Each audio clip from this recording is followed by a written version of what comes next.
En el marco de una visita institucional a la Escola de Pereiro de Aguiar, el vicepresidente de la Xunta, Anxo Quintana, abordó la polémica en la que se ha visto envuelto el decreto do Hábitat que pretende instaurar la Consellería de Vivenda el próximo día 17 y los problemas que le ha causado con la FEGAMP. A directiva da FEGAMP equivocas, non? Pero eu pídolle aos veciños e ás veciñas de Galiza que reparen nunha cuestión, non?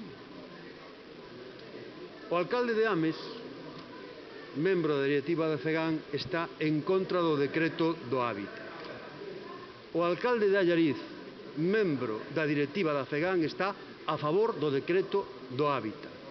Eu pido aos veciños e as veciñas de Galiza que comparen o urbanismo, o modelo de cidade de Ames e de Allariz e saquen a conclusión de onde preferirían vivir.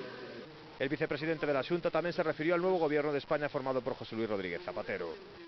Galiza ten depositadas esperanzas nesta legislatura para sermos capaces de mellorar a nosa calidade democrática, sobre todo resolvendo o problema do voto emigrante. Vamos a ver cales son as iniciativas nese sentido e esperamos que o goberno manteña o ritmo inversor que fomos capaces de conseguir nos 3 últimos anos para garantizar a chegada das grandes infraestructuras en forma de tempo a Galiza.